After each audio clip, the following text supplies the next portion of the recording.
And now it's time for Photo Booth Live Chat with John Young.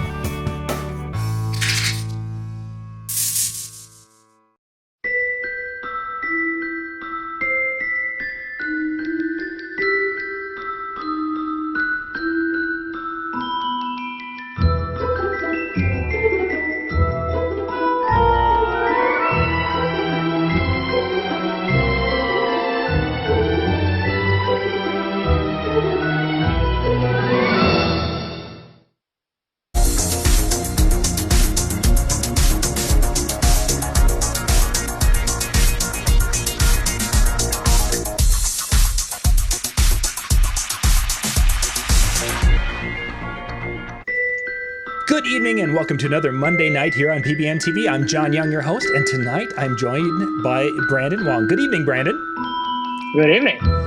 Brandon, it's time to talk business when it comes to the photo booth world. You have been a very popular speaker at Photo Booth Expo. You're going to be coming back and speaking again in 2020. I am super excited. You were probably one of the first names when I mentioned to the guys, it's like, okay, who should I have on as a guest? And you were one of the... Yeah, it's like, this is the man. He knows more about the business than 90% of the people in the room by far. So kudos to you. They say your presentation is one of the highest rated one from Photo Booth Expo. Wow, that's humbling to hear. I again appreciate everybody who came out to see me talk. I had a great time being up there. I'm really passionate about entrepreneurship, especially in such a creative field with the photo booth industry. So always happy to be back at Photo Booth Expo. Yeah, thanks for having me. That's a great event coming up here. The event, if you haven't heard about it, the links and such are down in the comment or the description area of the video below. But you can go out to pbntv.com/tickets. That will take you out to the Photo Booth Expo tickets, and you can use the PBX Show 2020. And again, this is all down in the description. That will get you the cheapest rates on tickets during the month of October. November, they go up. Buy the ticket, get your rooms, get airfare, and come on out and learn at Photo Booth Expo 2020. Brandon, for those who are going to come, let's take about 2 minutes and talk about what you're going to be talking about, and then we'll dig into tonight's topic of really just kind of getting us started in that photo booth world. Awesome. Well, thank you so much for having me again. Super humbled to be part of this amazing community. My name is Brandon Wong. I am the co-founder of Photo Booth Supply Co. We make awesome photo booths like the one behind me to help people make money. We started off with just my wife and I working in our one bedroom, one car garage. We did all the fulfillment from there. We did all our customer service. We did all the sales. We did everything vertically integrated, her and I. And within a couple short years, we grew from just two of us to an office, multiple employees, multi-million-dollar business, and now we have 25 full-time salaried employees working for Photo Booth Supply Co. And the topic that I'm going to be talking about a little bit today and also at Photo Booth Expo 2020 is how to hire and inspire so that you guys can reach higher. Excellent. So you started off, and does your wife still work in the business then with you? Oh, yeah, she's the boss. Oh, so I was just going to actually turn it around and say, are you still working with, she's like you work with, or you just get to move the heavy things? Honey, move that over there, okay? Then. Yes, she is wonderfully talented, intelligent, hardworking. She is the reason why this company exists today. I wouldn't be who I am without her. The company wouldn't be where it is without her. She is right there beside me, running the business, taking down names and just making it grow every single day. She's phenomenal. And this isn't for those of you watching the photo booth coming. We'll be getting into the different things, but I got a follow-up question. When it comes to working with your spouse, do you guys have different areas in which you work back and forth, that she kind of is more this area and you're more this area, or how do you guys kind of divide up the responsibilities like that? You know, it's funny, John, whenever people ask me like, hey, so what do you and your wife do? I'm like, oh, I own a business and, we work together. They're saying, so you see each other at work, you see each other at home. When do you guys not see each other? And it's like, no, we see each other literally 24/7. So it's hard for a lot of people to grasp that. But initially, when we first started, it was difficult. We've been actually dating for almost 11 years now, married for 5. So we grew up together. We had our 20s together. So we had to learn each other and ourselves. But the first step, John, is to figure out where your strengths are and where your weaknesses are. I like to say areas of improvement. So once you've established that, then we can start to pinpoint which responsibilities in the business fall to who. Sure. So for me, I'm more the visionary. I'm much more creative. I'm much more high level. I get bogged down by the details. I hate creating spreadsheets. I hate creating contracts, reading contracts, writing a lot of things. Not my thing. I love talking to people. I love sales and marketing. I love creating visuals. Katrina, on the other hand, is much more detail oriented, much more process oriented. She's the person that makes sure things get done. Right. She likes writing off checklists. She's make sure I'm doing the job versus me, because I'm a visionary. I'm like, oh, I want to do this. And then I stop for a little bit. I do that. I like get things to 90% completion, then forget about them. She gets everything to 100%. So once we establish that, then everything kind of fell in line. Okay, I'm going to be doing sales and marketing. She does all the logistics, fulfillment, and financing, and everything just fell into place. So another great follow-up question to that might be, how do I get my first hire? And that's actually, I was going to say now, because what you described as the visionary and a person with the passion, and that's probably talking to 80% of our people who are watching, that they have that. But there's the other side that they don't. And that would lead us to that first hire, because you need to be able to have someone to complement that, I'm guessing, is your best bet. Absolutely. And it could be the opposite too. So you could be the visionary like me. You could be the people person. I love chatting with people all day. I love to create things, think of the next steps, where the company could be in 3, 4, 5 years. But you also could be that mastermind, detail-oriented person who likes to plan and maybe a little bit more of an introvert. So at that level, maybe you want to hire a salesperson. Maybe you want to hire someone to do marketing. So, but first and foremost, you need to figure out yourself. You cannot, in my opinion, hire someone until you understand what your strengths and weaknesses are. If you don't know what that is, take a day and get a PhD on yourself. Get a PhD on John Young. Get a PhD on Brandon Wong. Even ask your closest friends and family, people that you know will not bullshit you, and just say, hey, tell me straight up, what am I good and bad at? Don't lie to me. Just tell me straight up. And you will be fascinated to hear what they say. So after you've had your ego crushed, then it's time to move on. I think that's a great advice, because I think too often we don't really look in the mirror or ask those hard questions to those who will give us the answers, because we don't want to hear those. And sometimes that can be that ego crush. But the information is so valuable, because then you can take it from there. Once you found that information, how would you find that person there, or how do you move on from that information? Let's go there. Yeah. So when we started hiring, our first 3, 4, 5 hires were kind of like whoever's closest to us. Ooh, do you have a friend or a friend or friend that does sales, marketing, finance, accounting, etc.? And we just kind of gravitated whoever was closest to us.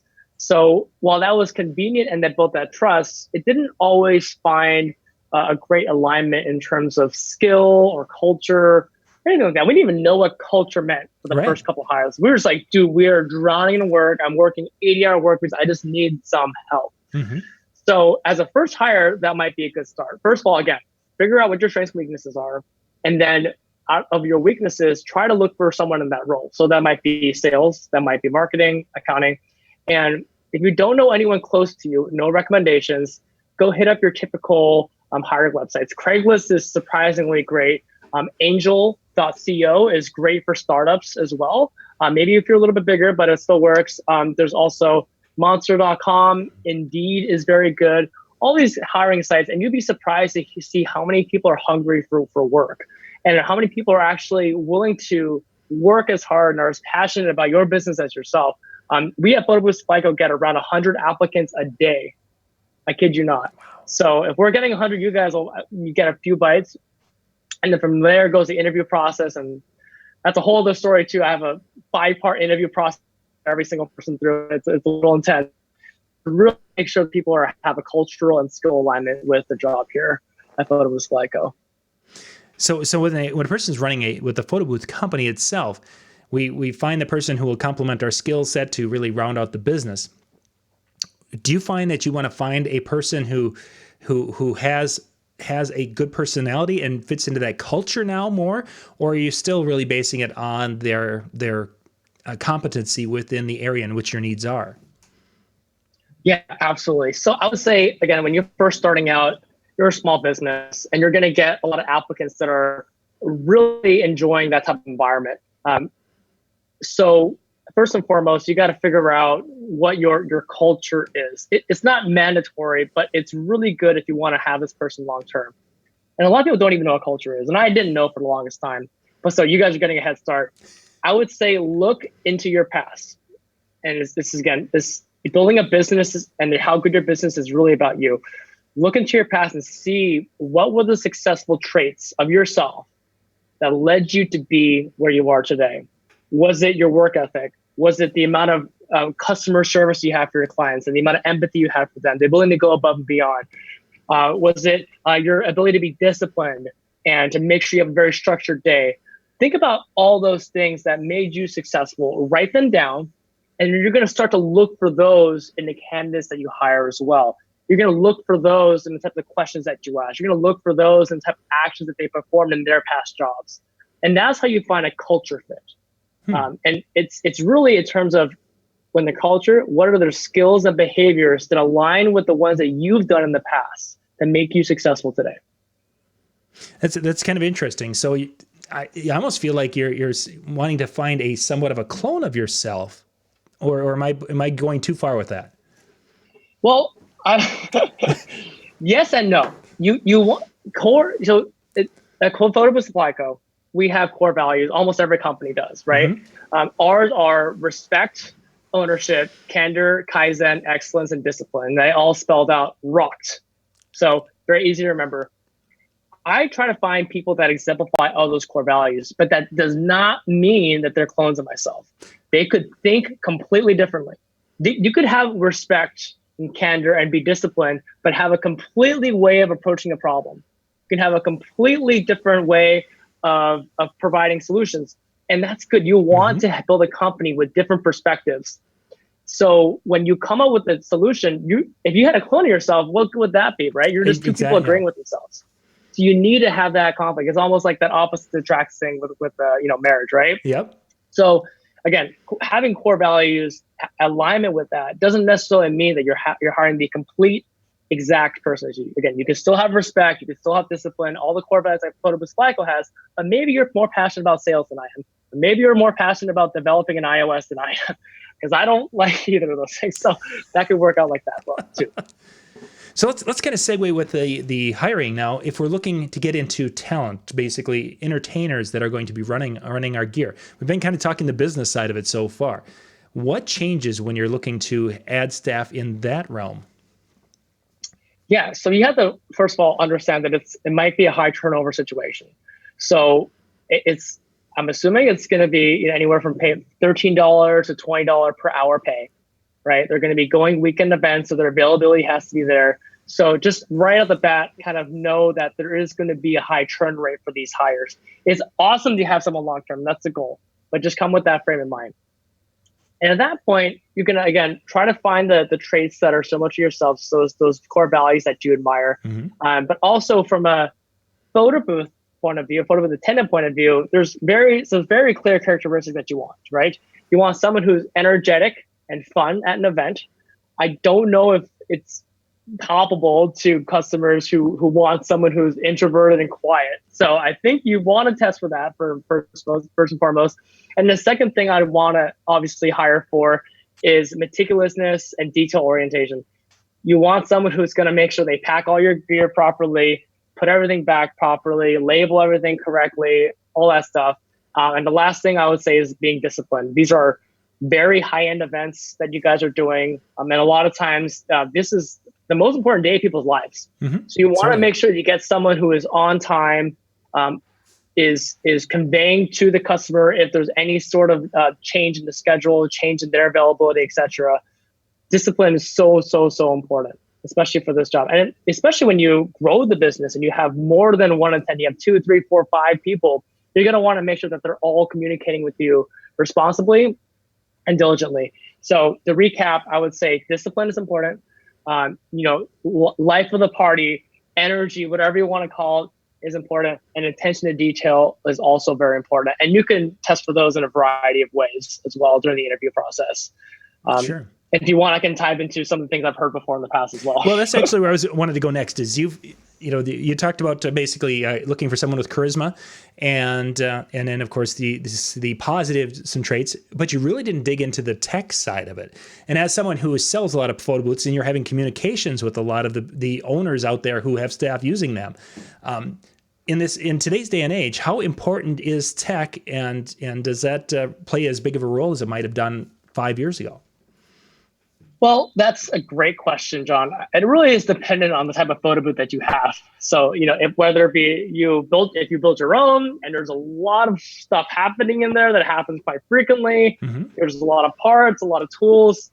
You might want to hire someone with a technical aptitude that's higher than average. But if you buy, and I don't mean to talk about our own products, but it's also behind me, iPad based, no tools whatsoever. It's just 4 parts. You essentially plug it in, turn it on. You might not need somebody with that level of technical aptitude. So that responsibility is really contingent on the type of equipment that you've chosen for your business. I suppose that would, in today's day and age, the tablets have really changed the game an awful lot when it came to tech savviness. Yes. In addition to that too, John, as a good business owner, it's up to you to create standard operating procedures, or that's a fancy word for essentially like guides. Mm-hmm. So as a business owner, you should be able to simplify all your equipment via PDF or a video of some sort. So the tenant going out there, instead of calling you while you're out there watching a movie with their family, could reference the guide. Or if you bought a photo booth that has a tech support team, it's great because they can just call that company. So for us, we understand that people sometimes aren't as tech savvy, even the owners themselves. So we have weekend support. If they do want to call us on the weekend, we're available for them to help them out too. Nice. We have a question from the chat room here. They were wondering what. There's two questions actually. When you talked a little bit about where to find people, but when it comes to the people in the booth, they're working the booth themselves, where you have more of a personality driven. Do you look for those people in different means than you did with more of the business type of people? Yeah, I haven't had too much experience with that, but I've lived vicariously through our thousands of owners. Exactly, you get feedback. Yes. And a lot of them hire what they call like brand ambassadors. So there's a few sites out there that the names slip my mind right now that essentially are finding attractive looking people who are used to being in front of people, whether it be they're selling a vodka or something like that, photo booth, for instance, a pretty face, great attitudes, highly charismatic. So I don't know about the discipline aspect or the detail orientation, but at least it's someone with a lot of charisma. And again, I'll ping the sites after that. I got to look for them. I forgot. But that's another way you could find these individuals as well. See, my particular case, when we were looking for staff, there was 2 spots. One of them was when I was working weddings and I'm at venues and you run into some of their catering staff. You can tell pretty quickly when some of these catering people have what it takes, that they are that outgoing, bubbly person who can do things and treat people well. The second was when we were doing high school events, and occasionally you'll run into a student who you've seen for 2 or 3 years and is now graduating, and it's like, were you going to college? Would you be interested? Because there's nothing greater than grabbing a college kid and having them for 3 to 4 years. Absolutely. I miss those days. Let's see. Trust is. Okay. Yep. Just going through the chat. I just got back. Trusted Herd is a good website to find brand ambassadors. Oh, there Trusted Herd. Okay. Yep. Okay. So it doesn't show up all of my notes here, or as far as on my little page. It's for some reason that line's blurred. I don't know if I need to refresh Windows or what, but Trusted Herd. Okay. Mm-hmm. It is a BA company. There we go. I see that one. Okay, let's kind of keep going. So we talked a little bit about employing. What are some of when people are growing their business? What are some of the common fear type things you've heard from them over as they're expanding? Adding more gear, adding more people. Yeah, well, adding gear is simple because you buy it, it's sitting there, it's either rented out or not. Hiring people, on the other hand, is a huge challenge for most people. So I'm a part of a CEO group, and we got people in there ranging from a $5 million business to a $100 million business. And we consistently ask ourselves every quarter, like, hey, what are our biggest challenges? And almost every single quarter, people is number one. It's always people, it's management, it's everything surrounding people. So this issue doesn't ever go away, right? People who have $100 million businesses, even $1 billion businesses, can never figure it out. So that's always the biggest struggle is, hiring people, keeping them motivated, making sure that they're actually doing their job, setting goals for them. That's all super difficult. But what I would recommend if you are having the struggle or about to hire someone and are about to feel this challenge is, number one, make it crystal clear what you want this individual to do. Crystal clear, and have goals set out that are SMART goals, which are specific, measurable. Oh my God, I forgot the rest of them. The Google SMART goals is not coming to my head right now. Can you give me, make sure that it's concrete. Can you give me an example of a SMART goal that someone might set for a staff member? And I know I'm putting you on a spot by throwing that, but just kind of talk us through that. No worries. So I just Googled it just to make sure I have it in the back of my hand. So specific, measurable, achievable, realistic, and timely. So you could tell attendant, first of all, or let's just say a salesperson, right? You hire a salesperson. A bad example would be, hey, I want you to be picking up all the phone calls and answering them, right? So that's what most people would do. Hey, I want you to pick up the calls, answer them. But that's so nebulous, right? How quickly do I need to pick up the phone calls? So when do I need to return a call back during a voicemail? So you want to set specific goals for that individual, the SMART goals. Something might be, hey, all calls must be answered or returned within 1 hour during business hours from 9 a.m. to 5 p.m. If somebody calls after 5 p.m. from 5 to 5:30, you can return that call the next day. So that already gives a very clear, non-ambiguous set of goals and expectations for that person at least answering the call. Right? Another thing might be, hey, I want you to sell a lot of photo booths, or I want you to sell a lot of events. Right? How many events? By what time? Like at what dollar value? So a better way would be, hey, you know what? As a sales rep, we want at a minimum for you to maintain your position, book at least 3 events a month for us at an average of $800 per event. And if you hit X amount of goal, maybe you sell 10 events per month, then you hit a certain bonus tier, something like that. So that is much more concrete and manageable. And I always say, put these goals in the job posting as well. Because a lot of people doing the job posting is like, hey, you know what? Sales position. What are your responsibilities? Pick up the phone, close deals, right?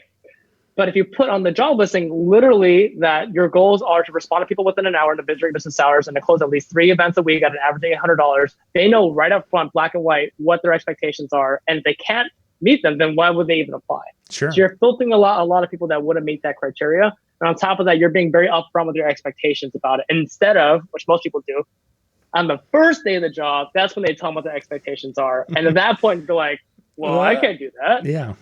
Well, shit, you just went through like a 4-hour hiring process. Now you got a waste of a hire. So I would say, find out your goals, make them SMART, specific, measurable, achievable, realistic, and timely. And make sure you put that on the job listing as well. Excellent. Good advice. Good advice. Yeah, I think that job listing thing, sometimes we're like, oh, I can only use 25 words before I have to pay type of thing. We get that mentality in our head and we don't put enough information there. And then you do. I did it once and I had 100 people sign up to be interviewed and we were there for days.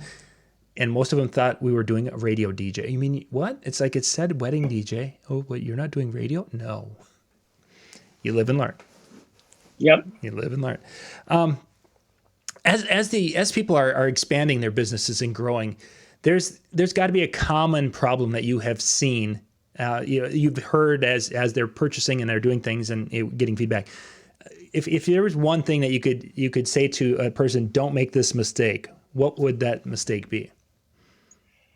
The biggest thing I say is don't undercharge. It's not something that people necessarily make later on down the line. But honestly, we need to keep, as a community, the photo booth prices at a point where it's sustainable and not driving the market downward. I know a lot of people think like, I'm going to buy this photo booth and undercut everybody by $100, $200. That's not sustainable for you or anybody else in the industry. So charge what you're worth. Um, get a freaking awesome photo booth, ours, someone else's, build your own, whatever, and make sure that you're charging competitively with the market. You're doing everybody a disservice by undercharging, doing $100, $200 events. If you actually sit down and calculate the math, you're likely making less than minimum wage. And if you calculate in your actual cost of doing business, which is your insurance, your paper and ink, your SMS costs, your software costs, all that stuff, I mean, I'd be surprised if you're even breaking even, if not making any money. So charge what you're worth, keep the market high, do everyone a great favor, and just learn how to run a freaking awesome business and charge what you're worth. Certainly, certainly. This kind of bridges into Dave's one of his questions here, and really looking kind of in that magic, the little crystal ball. Where's the industry going? What do you kind of see out there as you're getting a feel from customers and you're getting a kind of a feel from the manufacturing side? It's so crazy, man, because we see the whole spectrum. Mm-hmm. We see people that are like, hey, you know what? Prints are everything. I need prints. Prints are gold. And I also get some people in maybe California and Austin, New York, that are like, oh my God, I can't stand prints anymore. I don't want prints in my photo booth. That's why I need to get a salsa, whatever. So, and we also get people that are like, wow, like, I've never even seen prints in a photo booth before. I've never even seen props in a photo booth. So we get the whole gamut. Oh my, but yes, because I mean, we get inquiries all around the world. So we get people, let's just say, like in third world countries, like in India. This isn't necessarily third world, but we have people in Singapore, Hong Kong, China, etc. Just finding out that photo booths are a profitable business and should belong at weddings and events. So we get everything, man. Where the industry is headed, I would say, if I were to really pinpoint the more future-oriented markets like California and New York, I would say it's getting more and more experiential, and it's getting harder and harder to wow people. You really need a photo booth setup, an output that is just truly mind-blowing and attention-grabbing. A lot of the basic outputs won't cut it anymore. And I'm really talking specifically for like these bigger brand activations that Nike and Adidas are paying like tens of thousands of dollars for. But there will always be, out of the 7 years I've been doing this, a market for an awesome photo booth at a wedding that takes pictures, boomerangs, GIFs, and does printing. That will always be there, no matter what. I thought it was going to fade away. I thought it was going to be a fad. It's here to stay forever. Sure. But in the marketing world, where you want influencers to post about it, you want to have something shareable, yeah, it's getting harder and harder in that world. You need to do some crazy stuff with robot arms, 3D backgrounds, and AR and stuff like that. That whole world's another thing, another beast altogether. Wow. Some things I don't know if I've seen those out there. Maybe we'll see them in February. Yeah. Just take a stroll around like LA or Manhattan, and you'll see some crazy pop-ups, and you're just like, what the heck? This stuff is wild. Wow. So crazy. Yeah. Our time's starting to wind down. We have a couple more questions. The big one that Dave just threw out here, this great question, is what's one of the most important things when it comes to retaining staff that people maybe overlook, don't think about, what have you, but that's the struggle we all have when we're working with staff? Yeah, it's such a great question. And again, something that any businesses will struggle with. We won't escape this problem, but it really comes down to finding people that have the same core values as you, right? You have this really amazing gift as an entrepreneur to really pick and choose the people that you work with all day.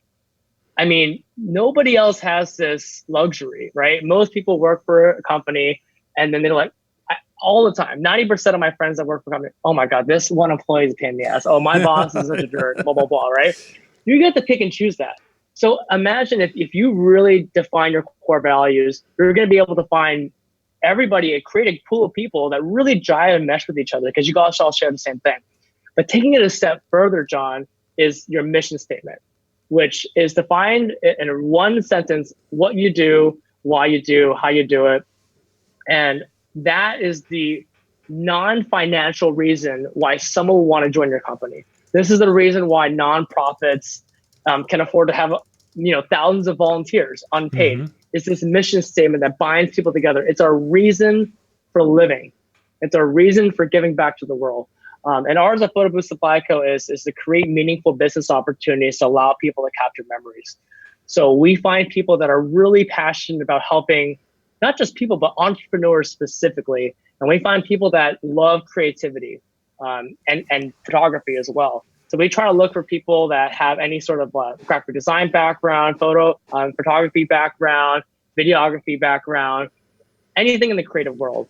And having a group of people, again, with the same values, love creativity, love photography, and love helping entrepreneurs, you're creating this unique bond where these people at your office don't come home and complain about their coworkers. These people don't come home and complain about their bosses or about being at work. In fact, hopefully, you're going to get to a point where your employees love and look forward to Mondays instead of dreading Mondays. And that's hopefully where I want everyone to be at. So Brandon, you said values and passion. I didn't hear you talk about compensation when it came to retaining employees. That's an interesting that wasn't in your discussion. And I completely agree with what you were saying. But for some people, they're like, oh, I need to pay people more to keep them. Absolutely. And I'm Googling this now because I'm terrible about remembering stats, but I believe compensation is the number 6 reason why people leave a company. I'm actually looking at it right now. Yes, it's not even on the top 5. So the top 5 reasons why people leave are poor management performance, lack of employee recognition, overworked employees, company culture is not a priority, and no growth opportunities. I find millennials really care about the environment that they work in and that they're challenged every single day. Mm-hmm. And that is way more important than compensation. I mean, there is a point where obviously money solves some problems, it takes care of some bills, it takes care of some basic living standards. Sure. But up to a certain point, man, if you love the people you work with, I mean, you're spending majority of your day at work. 40 hours a week or more is spent at the office. You know, I talk to so many people, they probably spend an hour and a half with their friends and or spouse every single day. So you're spending majority of your time with the people that you work with. And if you love them, if you love what you're doing and you really feel like you have a purpose in life, that is a lot more powerful than money, dude. But with that said, we do have a bonus plan in the company, mm-hmm. and that's tied to the company's net profit. So we try to promote a culture of entrepreneurship here. We are fostering entrepreneurs, but we also want to treat all of the employees at Photo Booth Supply Co. as entrepreneurs as well. And that means treating them like a business owner. So we're very transparent with everything. We tell them all the financials of the company. We tell them every single thing that's happening. I always tell my employees, you can ask me any freaking question as long as it's not what the other person's getting paid, because that's fine. That's private. Sure. But you can ask me any question. At the end of the year, we actually calculate what the net profit is in the company, and we give back a certain of that to all of our employees as a net bonus to them. Nice. So there is some compensation involved, but it is not the forefront of everything. Yeah, it's not as you say, it wasn't in the top 5 of reasons why people leave, and I think that's something that we as small business owners tend to overlook at times, and it's a really important thing out there when it comes to hires is that your value and passion, that they just focus on those 2 things. I think that alone will get small business owners way down that line of retaining quality people. Absolutely. Brandon, our time's pretty much up here tonight. I don't want to keep you too terribly long. If people want to reach out and find out a little bit more about some of the different unique products and such you guys have, where can they go to check it out? Yeah, absolutely. Again, we love helping entrepreneurs out. If you want to join our over 3,000 people and be part of our Photo Booth Supply Co. family, the average photo booth owner for us makes around $71,000 a year, and more than 50% of them do it part-time. If you want to join this club, just go to photoboothsupplyco.com. Try to make life easy for you. We give you amazing market materials, sample contracts, educational materials, training videos, everything. What I like to say is we give you a business in a box. And then we continue to support you after that too. Yeah, photoboothsupplyco.com is where you can find more. If you have any questions at all about anything, feel free to reach out to me personally. You can hit me up on email. That's the best method. We just talked about Facebook. So don't Facebook message me. Don't Instagram DM me. I don't check those. My email is gone. So Brandon@photoboothsupplyco.com is where you can reach me. I might not get back to you in 24 hours. I'm slammed for most of the day, but I will eventually get back to you. So Yeah. Excellent, excellent. And I just put the in the comment section. You guys can go check it out. That's where put the link there in case you missed it, and you can check that out. And then of course, join us in February 24th through the 27th. We're going to be in Las Vegas with Photo Booth Expo, and you can come in and learn a ton of stuff. They've got some great content, which one of the speakers is Brandon. Looking forward to getting to hang out with you in Vegas coming up in February, Brandon. Sounds good, John. Hey, thank you so much again for having me. Look forward to Vegas this year. Yeah. Thanks for being on, gang. We'll be back again Wednesday night where we do, well, actually not this week. We've got a week off, none of next Wednesday, but we've got a lot of great shows on Wednesday where we can talk gear. And of course, Monday night are more of our business shows. And that's what you just were watching here tonight. So once again, Brandon, thank you for being on. Thanks, John. Signing off. See ya. Good night, everybody.